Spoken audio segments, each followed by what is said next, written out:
Hello friends, standard 11 chapter 2 units and measurements का आज हम लोग यहाँ पर फिगर्स एंड फार्मूलाज के बारे में डिस्कस करने वाले हैं। यहाँ पर मैंने ये जो वीडियो है वो बहुत ही छोटा वीडियो बनाया है क्योंकि इस चैप्टर को हम लोग फिगर्स और फार्मूला के साथ रिवाइज कर सके।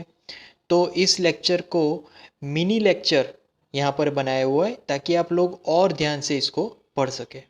हेलो फ्रेंड्स, आपके जो भी डाउट्स है वो कमेंट्स में लिखिए। आपके सारे डाउट्स 7 आवर्स के अंदर सॉल्व कर दिए जाएंगे। अगर आप इस वीडियो की नोट्स चाहते हो तो टेलीग्राम की लिंक नीचे डिस्क्रिप्शन से मिल जाएगी।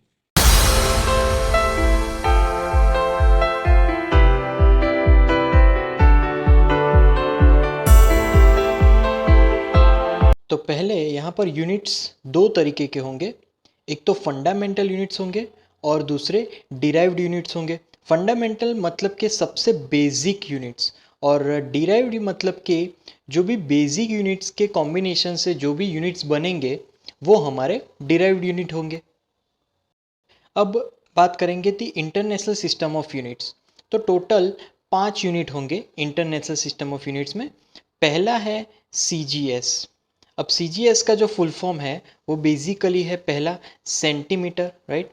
हम लोग जानते हैं वो C स्टैंड फॉर सेंटीमीटर यहाँ पर, तो यहाँ पर आएगा सेंटीमीटर। फिर G stands for gram, then S stand for second, right. तो ये पहला सिस्टम ऑफ यूनिट है।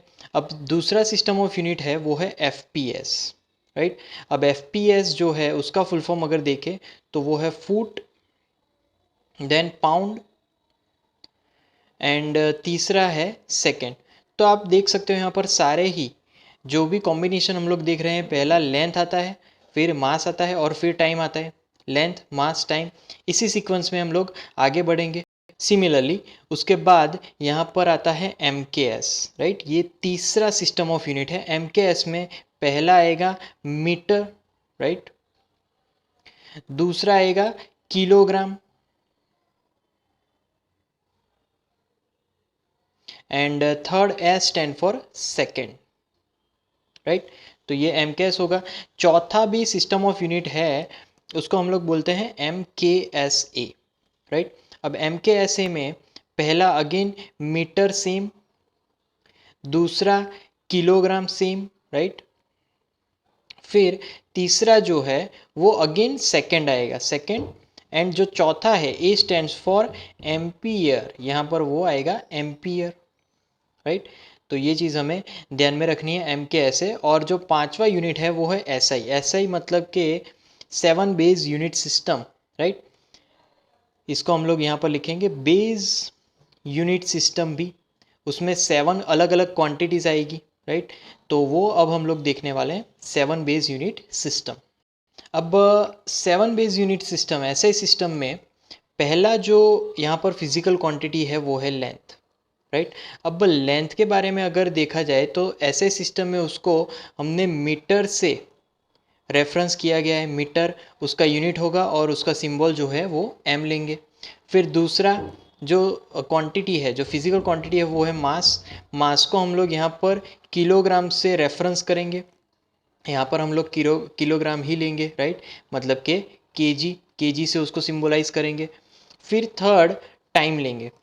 टाइम फिजिकल क्वांटिटी में जो यूनिट है वो लेंगे हम लोग सेकेंड, राइट। इसको रेफरेंस किया गया है और सेकेंड का जो सिंबल है वो स्मॉल s लेंगे।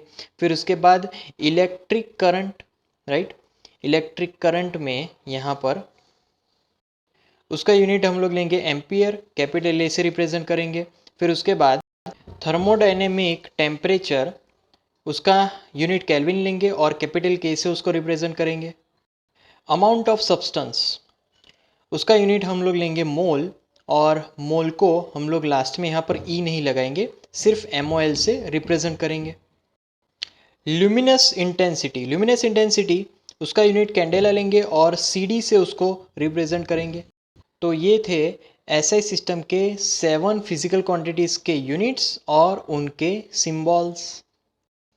उसके बाद डिराइव यूनिट्स में पहला जो फिजिकल क्वांटिटी है वो है plane angle, arc upon radius मतलब कि DS अपॉन R। तो यहाँ पर सिंपल थीटा है, आर्क और रेडियस। उसके बाद है सॉलिड एंगल, प्लेन एंगल का जो यूनिट है वो है रेडियन, राइट, सिंपल यूनिट है उसका। अब यहाँ पर सॉलिड एंगल देखेंगे तो बेसिकली यहाँ पर सॉलिड एंगल देखेंगे, solid angle is equal to area upon radius square, right. तो उसका यूनिट होगा स्टीरेडियन। तो यहाँ पर एरिया कवर हो रहा है, राइट। तो सॉलिड एंगल मतलब एरिया अपॉन रेडियस स्क्वायर, तो उसका यूनिट होगा स्टीरेडियन। उसके बाद है measurement of large distances by parallax method. तो पैरेलैक्स मेथड में हम लोग stars to stars, planet to planet, ये सारे डिस्टेंसेस के बारे में यहाँ पर समझते हैं। अब बेसिकली हम लोग मैथ्स में पढ़ चुके हैं angle is equal to arc upon radius. तो यहाँ पर सिंपली जो भी यहाँ पर डिस्टेंस है, राइट, उन दोनों डिस्टेंस को हम लोग एक पॉइंट, पर्टिकुलर पॉइंट से जोड़ देते हैं तो वहाँ पर एक एंगल बनेगा। तो वही angle is equal to arc upon radius के हिसाब से वो फॉर्मूला हमारी बन जाएगी theta is equal to B upon D. और फिर मैं डी को अगर फाइंड करना चाहता हूँ तो डी को सब्जेक्ट बनाएंगे तो D is equal to B, B मतलब कि that distance between, right, diametrical points upon theta angle. तो इस तरीके से हम लोग पैरेलैक्स मेथड से लार्ज डिस्टेंस तक भी फाइंड आउट कर सकते हैं, राइट। मान लीजिए कि हमें उसी में एंगल फाइंड करना है तो अगेन सिंपल फॉर्मूला में angle is equal to arc upon radius, उस फॉर्मूला के हिसाब से मैं यहाँ पर लगा सकता हूँ कि अल्फा इज इक्वल टू, यहाँ पर आर्क क्या होगा, डी अपॉन, यहाँ पर कैपिटल डी लिखना पड़ेगा, राइट। तो इस फॉर्मूला से हम लोग एंगल भी फाइंड कर सकते हैं। इसका कॉन्सेप्ट सेम फॉर्मूला से ही आया है जो कि angle is equal to arc upon radius है। अब हम लोग यहाँ पर कुछ रिलेशंस के बारे में पढ़ेंगे, जैसे कि मान लीजिए कि मेरे पास एक एंगल है 360 डिग्री। अब 360 डिग्री को मुझे रेडियन में कन्वर्ट करना है, तो डिग्री को रेडियन में कन्वर्ट करने के लिए 360 degree is equal to 2 pi radian होता है। तो इस हिसाब से हम लोग कोई भी डिग्री को रेडियन में कन्वर्ट कर सकते हैं। मतलब कि यहाँ पर मैं लिख सकता हूँ कि भाई 1 डिग्री इज इक्वल टू यहाँ पर पाई अपॉन 180 रेडियन आ जाएगा, राइट। तो कोई भी डिग्री को हम लोग अगर पाई अपॉन 180 से मल्टीप्लाई करवा लें तो वो रेडियन में कन्वर्ट हो जाएगा। फिर रिलेशंस में मान लीजिए कि मेरे पास एक डिग्री है, उसको मुझे मिनट में कन्वर्ट करना है तो 1 degree is equal to 60 minute होता है, right. Similarly 1 minute is equal to 60 seconds होते हैं, राइट। तो 1 डिग्री 60 मिनट और 1 minute is equal to 60 second. तो ये हम लोग ट्रांसफ़र कर सकते हैं degree to minute and minute to seconds. अब estimation of very small distances like size of a molecules, तो ओलिक एसिड मेथड से हम लोग वो चीज़ फाइंड कर सकते हैं, राइट। तो उसके लिए पहले फॉर्मूला कॉन्सेंट्रेशन ऑफ सॉल्यूशन, जो हमने सॉल्यूशन बनाया 1/20 इंटू 1/20 सेंटीमीटर क्यूब। अब उसमें एन ड्रॉप्स ऑफ वॉल्यूम जो होता है, एन ड्रॉप्स का वॉल्यूम वो हो जाएगा N into V centimetre cube. फिर अमाउंट ऑफ ऑलिक एसिड, कितना अमाउंट है ऑलिक एसिड का, तो N into V into 1/20 into 1/20 centimetre cube. अब जो लेयर बना उसकी थिकनेस, तो thickness of that layer T is equal to volume of film upon area of film. उससे हमें जो लेयर की थिकनेस है वो मिल जाएगी और उसकी फॉर्मूला में आ जाएगा N into V upon 20 into 20 into A, that is area, right. और थिकनेस सेंटीमीटर में मिल जाएगी। अब हम लोग कुछ रेंज ऑफ लेंस के बारे में पढ़ेंगे। पहला तो है 1 फर्मी। 1 फर्मी क्या होगा, 10⁻⁻15 मीटर। 1 एंगस्ट्रॉम मतलब कि 10⁻10 मीटर। 1 एस्ट्रोनॉमिकल यूनिट वो होगा 1.496 into 10⁻11 metre. 1 light year is equal to 9.46 into 10⁻15 metre and 1 parsec होगा is equal to 3.08 into 10⁻16 metre. तो ये सारे हमारे छोटे से लेकर बड़े जो डिस्टेंसेस है उनके अलग अलग रेंजेस है। फिर उसके बाद मॉलिक्यूलर मास के लिए भी हमने एक यूनिट को रेफरेंस किया गया है और उसका नाम है 1 यूनिफाइड एटॉमिक मास यूनिट। उसको 1 यू से रिप्रेजेंट करेंगे and 1/12 of mass of carbon 12 atom, तो उसकी वैल्यू होगी किलोग्राम में 1.66 इंटू 10⁻27 किलोग्राम। तो 1 AMU is equal to 1.66 into 10⁻27 kilogram. फिर उसके बाद है एब्सोल्यूट एरर।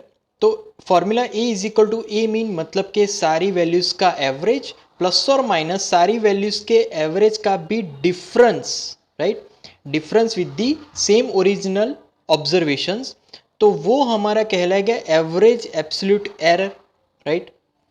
उसके बाद है रिलेटिव एरर। रिलेटिव एरर मतलब कि average absolute error upon average observations, that is relative error. तो ये ratio gives us relative error. Percentage error में relative error into 100, that gives us percentage error. तो error in sum और difference में z is equal to A plus B के लिए मतलब कि पहले समेशन में मैक्सिमम पॉसिबल एरर क्या होगा, तो वहां पर एरर्स के एडिशन होंगे, delta A plus delta B. Similarly subtraction की अगर बात करें a माइनस बी, तो वहां पर मैक्सिमम पॉसिबल एरर क्या हो सकता है, तो वहां पर भी समेशन ही होंगे एरर्स के, राइट। तो मैक्सिमम पॉसिबल एरर में हमेशा समेशन होता है, इन सम एरर इन सम और डिफरेंस में। अब एरर इन प्रोडक्ट और क्वोशंट में जब z is equal to A dot B होता है, मतलब कि a in multiplication with b, तो तब maximum possible error delta z upon z, मतलब कि ये तो रिलेटिव एरर में मैक्सिमम पॉसिबल एरर हो गया, राइट। तो डेल्टा z को हम लोग सब्जेक्ट बना सकते हैं यहाँ पर भी। तो delta z upon z is equal to relative error of a plus relative error of b। यहाँ पर नेगेटिव नहीं होगा क्योंकि मैक्सिमम पॉसिबल एरर हम लोग फाइंड कर रहे हैं, इसीलिए यहाँ पर एडिशन होगा। सिमिलरली एरर इन क्वोशंट, तो z is equal to A upon B में मैक्सिमम पॉसिबल एरर अगेन उसमें भी एडिशन होगा। तो यहाँ पर भी प्रोडक्ट और क्वोशंट में हमें अगर एरर फाइंड करना हो तो रिलेटिव एरर्स के एडिशन करने होंगे। उसके बाद है error in case of powers. तो जब z is equal to A square है तो delta z upon z is equal to 2 into delta A upon A आएगा, राइट। सिमिलरली यहाँ पर अगर इक्वेशन है तो a raise to P B raise to Q upon C raise to R, तो वहाँ पर maximum possible error delta z upon z is equal to power multiplication में चला जाता है और जो भी हमारे पास क्वांटिटी है उसका रिलेटिव एरर लिख देना है, प्लस पावर मल्टीप्लीकेशन में जो भी क्वांटिटी है उसका relative error, plus power again multiplication में जो भी क्वांटिटी है वो ही रिलेटिव एरर। बच्चे यहाँ पर एक गलती कर देते हैं, यहाँ पर अपॉन में होता है तो यहाँ पर बच्चे नेगेटिव लिख लेते हैं, बट ऐसा नहीं होगा। हम लोग मैक्सिमम पॉसिबल एरर फाइंड कर रहे हैं, इसीलिए यहाँ पर भी पॉजिटिव ही आता है। अब अगर डायमेंशन फॉर्मूलाज की बात करें तो मास को हम लोग कैपिटल एम से रिप्रेजेंट करेंगे, करंट को कैपिटल ए से, लेंथ कैपिटल एल से, टाइम को कैपिटल टी से, अमाउंट ऑफ सब्सटेंस को एम ओ एल से, ल्यूमिनस इंटेंसिटी को सी डी से, एंड थर्मोडायनेमिक टेम्परेचर को केल्विन से रिप्रेजेंट करने वाले हैं, राइट। तो यहाँ पर कुछ डायमेंशन फॉर्मूलाज के बारे में पढ़ेंगे। एरिया, एरिया जिसका फॉर्मूला होता है लेंथ इंटू ब्रेथ। तो ब्रेथ एक टाइप का लेंथ ही हुआ, मतलब कि L2 आ जाएगा क्योंकि L1 इंटू L1 L2 होगा। वेलोसिटी मतलब डिस्टेंस अपॉन टाइम, एक टाइप का लेंथ अपॉन टाइम होगा, तो L1 t minus 1। Acceleration distance upon time square मतलब कि लेंथ अपॉन टी स्क्वायर, सो L1 t माइनस 2 आ जाएगा। वॉल्यूम लेंथ ब्रेथ हाइट, एक टाइप का लेंथ लेंथ लेंथ ही हुआ, तो वहाँ पर L क्यूब आ जाएगा। फिर आता है फोर्स, फोर्स मतलब मास इंटू एक्सेलरेशन, तो mass into acceleration m1 L1 t minus 2, मास का m1 होगा और एक्सेलरेशन का होगा L1 t माइनस 2। उसके बाद आता है डेंसिटी, डेंसिटी मतलब मास अपॉन वॉल्यूम, तो उसका होगा m1 L माइनस 3 क्योंकि वॉल्यूम का तो L क्यूब होता है, राइट। वर्क मतलब force into displacement, force into displacement मतलब कि m1 L2 t minus 2, right. Force into displacement. फिर आता है पावर, पावर मतलब वर्क अपॉन टाइम, तो वर्क का जो भी डायमेंशन है अपॉन टाइम का डायमेंशन T1 लगा लो तो m1 L2 t माइनस 3 आ जाएगा। फिर उसके बाद आता है मोमेंटम, मोमेंटम मतलब कि मास इंटू वेलोसिटी, तो मास इंटू वेलोसिटी, तो यहाँ पर m1 L1 t माइनस 1। फिर प्रेशर, प्रेशर मतलब फोर्स अपॉन एरिया, तो फोर्स का डायमेंशन अपॉन एरिया, एरिया का डायमेंशन होता है एल लेंथ इंटू ब्रेथ, तो L2 हो जाएगा, राइट। तो यहाँ पर आंसर होगा m1 L minus 1 t minus 2। फिर आता है इम्पल्स, इम्पल्स मतलब कि फोर्स इंटू टाइम, तो फोर्स इंटू टाइम करने से m1 L1 t माइनस 1 आता है। स्ट्रेन, स्ट्रेन का कोई डायमेंशन नहीं होगा क्योंकि स्ट्रेन की फॉर्मूला में जो भी डायमेंशन होता है, जो भी क्वांटिटी होती है वो क्वांटिटी से ही कट हो जाती है, तो वो डायमेंशन लेस हो जाती है। फिर फ्रीक्वेंसी, फ्रीक्वेंसी मतलब कि 1 अपॉन टाइम पीरियड, तो उसका डायमेंशन होगा t minus 1। And energy, energy is equivalent to work, so इसीलिए एनर्जी का भी डायमेंशन वर्क के डायमेंशन जितना ही होगा, तो वो हो जाएगा m1 L2 t माइनस 2। तो ये थे हमारे सेकंड चैप्टर के फिगर्स एंड फॉर्मूलाज। तो यहाँ पर सेकंड चैप्टर के सारे फॉर्मूलाज कवर हो जाते हैं। चैप्टर 2 का नाम है यूनिट्स एंड मेजरमेंट्स, तो यहाँ पर सारे फॉर्मूलाज एंड फिगर्स कवर हो जाते हैं।